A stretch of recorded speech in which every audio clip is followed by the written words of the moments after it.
శ్రీ మహాగణాధిపతయ నమ. శ్రీ గురుభ్యో నమ. లలితా త్రిపుర సుందరియై నమ. ఈరోజు సౌందర్య లహరిలోని మరొక శ్లోకం విందామండి. స్థులితదలితేం దీవరవనం ఘన స్నిగ్ధ శ్లక్ష్ణం చికురని కురుంబం తవ శివే యదీయం సౌరభ్యం సహజముపలబ్ధుం సుమనసో వసంత్యస్మిన్ మన్యే బలమదనవాటి విటపినాం. ఈ శ్లోకంలో శంకరులు జగన్మాత కురుల సౌందర్యాన్ని వర్ణిస్తున్నారు.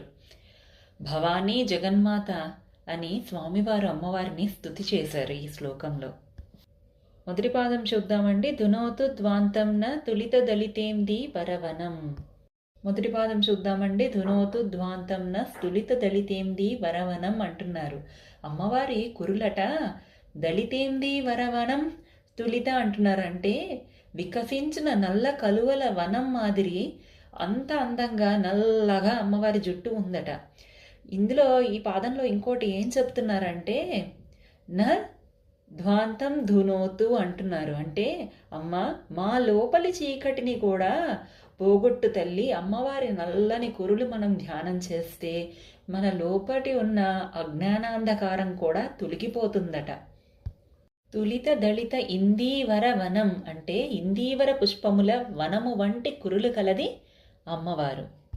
ఇక రెండో పాదంలో ఘన స్నిగ్ధ లక్షణం చికురని కురుంబం తవ శివే అన్నారు.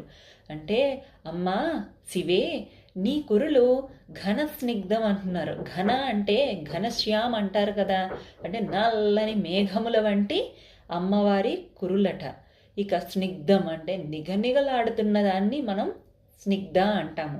అలా నిగనిగలాడుతూ నల్లని మేఘముల వంటి అమ్మవారి కురులు ఎలా ఉన్నాయట? స్లక్షణం అంటున్నారు. స్లక్షణం అంటే సాఫీగా జారిపోయేటట్లు ఉన్నాయట. అటువంటి కురులు మా అంధకారాన్ని పోగొట్టునుగా కానీ ఆచార్యుల వారు ఈ శ్లోకంలో అమ్మవారిని వేడుకుంటున్నారు.